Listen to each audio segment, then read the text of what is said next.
Hello, I'm Richard Plume and I was the project manager for the construction of our scouting centre. Leo Mindell was the chairman of our fundraising committee and he is on the other side of the video camera today. We're going to start outside and draw your attention to a few points of interest out here. The overall size of the building is 27 metres by 9. On the front you'll see our signboard. This is illuminated at night along with other external lights which come on at dusk and go off at 11 p.m. We believe that with a closed compound like ours, illumination is the best form of deterrent for burglars. All our lights inside and out are LED lights, very cheap to run. These external lights are not super bright, so they won't upset the neighbours. Note the attractive green box here. This contains the meter and the main fuse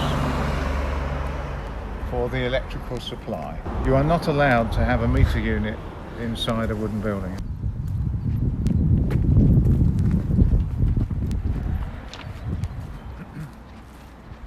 We opted for a slate roof covering, quite an expensive option at around £6,000 over the standard felt roof, but with a much longer lifespan. We thought about the likely cost of similar amount of money in 5 or 10 years time to replace the felt roof, and we decided to go for the slate upgrade. Our rainwater runs into the foul sewer, which we were allowed to do because the old hut did the same. You may or may not get away with this. You may need a soak away or drainage to the curbside. We have fitted external power sockets to the building for our convenience. You may not want to do this because you don't have lockdown.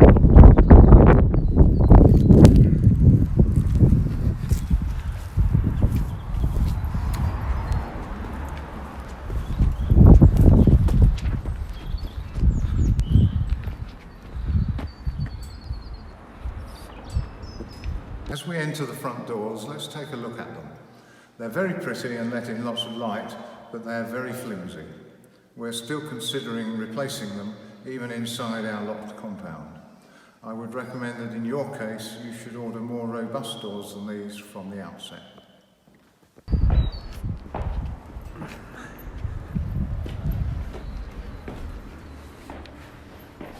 Inside the lobby, the lights come on automatically. In here we've put on the wall our donors thank you board, which includes not just major donors but also all our main contractors who all did such a super job for us. We also have a separate board showing a bit of history and who was part of the group through the difficult period of the build. As we move into the main hall, you'll see that it's quite large. This room is 18 metres long and 9 metres wide. The 9 metre width is the maximum that Passmore's can build, and the 18 metre room length is the longest length of room they can make without a structural partition. So the partitions at either end here are both structural. They can make the overall building as long as you like, using structural partitions for strength. We opted for the raised ceiling in here. It gives a more spacious feel and gives better space for games, etc. Again, this was an increase in price of a few £1,000s. You'll see the standard ceiling height when we look in the other rooms. We opted to use trunking for all of our cabling for ease of maintenance and updating. You wouldn't want trunking in your front room, but this is a scout hut. Under the building regulations, you are not allowed to have just a wooden hut these days because of fire risk. So the inside has to be clad with plasterboard and also needs to be insulated. We have a 6 centimetre insulation between the wall studs and a further 2.5 centimetres of insulation across the studs, covered with plasterboard.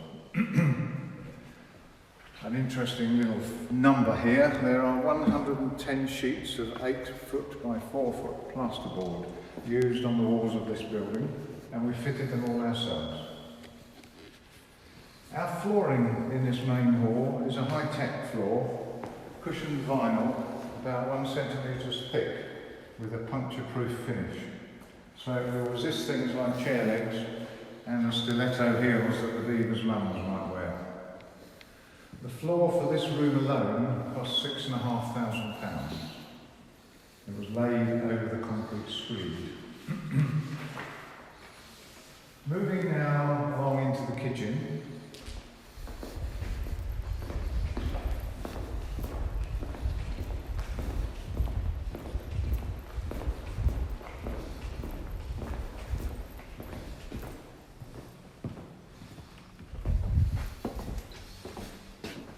Notice the standard height ceiling. We opted for a large kitchen with an island unit in the middle, just right to get a patrol of youngsters round so you can keep an eye on all of them at once. The electric consumer unit and fuse box is in here.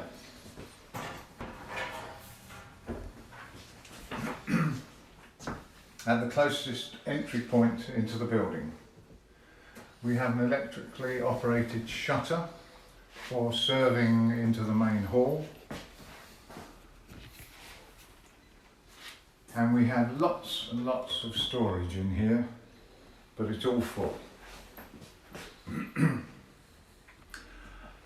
One last thing to notice in here is the flooring.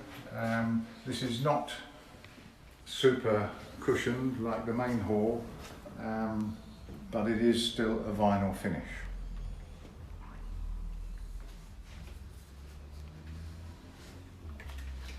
A couple of last things in here. The overall layout of this building was arrived at based on minimising the distance for water pipes and sewage. In other words, keep the kitchen and toilets closest to the source of water and sewage, in our case nearest the road. We have our water heated on the flow using a 6 kilowatt water heater, and we have a second water heater for the toilet area. We opted for a non-induction hob for a cooker, so we can use any saucepans and frying pans on it, not just the special super duper ones that they use these days. Moving on now to the toilet area.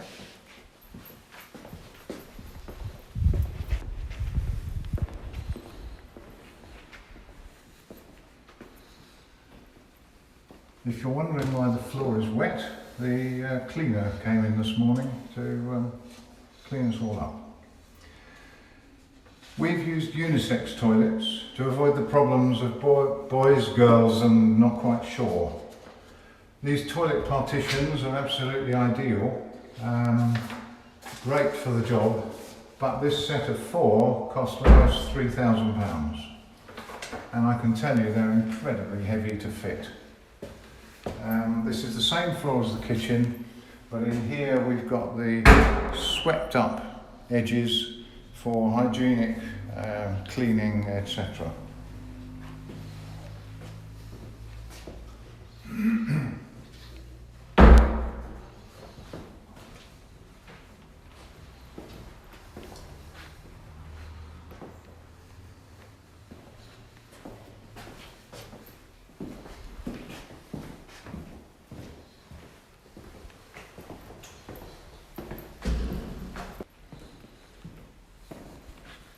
And of course we have a disabled toilet.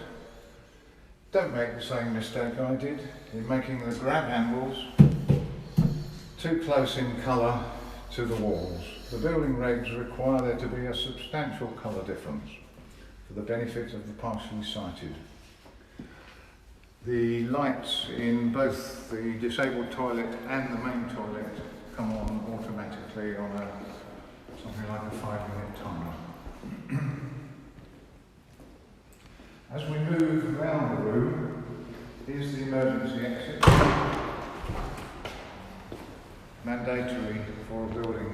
this.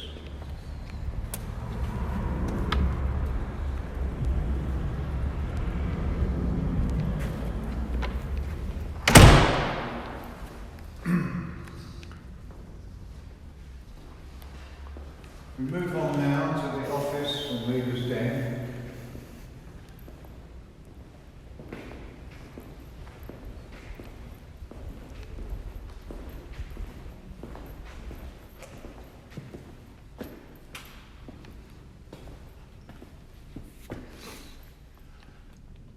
Just a simple room, but again with lots of storage. There's never enough.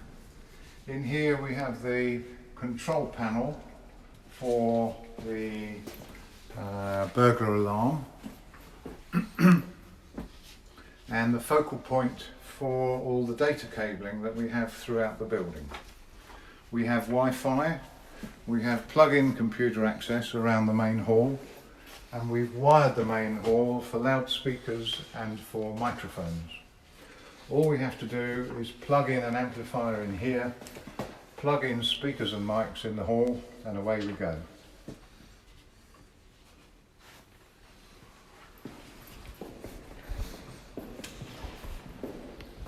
And finally, the storeroom.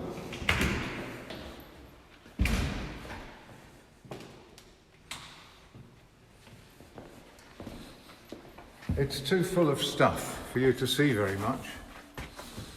Key points to note are that we have a loft hatch in here so that we can store lightweight, bulky items like cool boxes, etc. up top.